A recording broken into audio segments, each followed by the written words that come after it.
Joshua Klohr is a former Marine who had a very interesting way of celebrating Easter. Take a look at this picture. Yeah, that's right. He is crucified. Now, before you gasp in horror, he crucified himself. Now, to be honest, I was, of course, joking there. He was not celebrating Easter. He was using Easter and Easter imagery and symbols to get across the point that he's pissed off that he was recently court-martialed. Here are the details.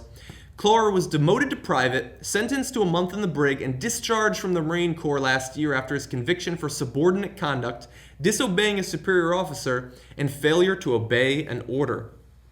And so basically, he had a number of different sort of demerits against him. He had gotten in trouble with the authorities in the Marines, and he was eventually demoted to private. He's not happy about it, and so he had this sort of ostentatious way of expressing how frustrated he was.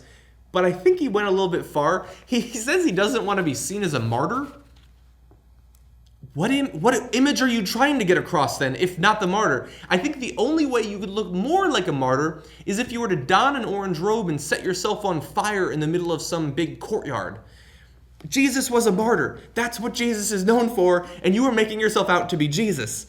But he says, I don't want people to talk me up on websites as this disrespectful person. I wasn't trying to be disrespectful or anything. Well, look, you can understand our confusion, Jason. Look, I would be frustrated if I was court-martialed too, and I don't begrudge you your public protests. You're an American, okay? And you fought for America. You deserve to be able to protest, but you also have to understand that you're going to be criticized if you make yourself out to be a modern-day Jesus, okay?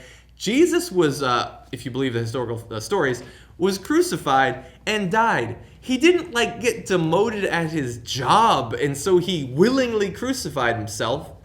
And he should understand the distinction, because he was sort of harnessed to the crucifix. Jesus wasn't harnessed to the crucifix, and he couldn't get down for a bathroom break if he wanted to. He was fucking pinned to it with nails, Jason. Look, maybe Jason's not a Christian. I'm not either. And so I'm not saying that you have to be sort of respectful about Jesus necessarily. And if you want to do some sort of modern art, feel free to don a military uniform and hop up on there on the crucifix. But if you're just doing it as a protest and you supposedly don't want to be seen as a martyr and don't want to be seen as disrespectful, you got a weird way of showing it.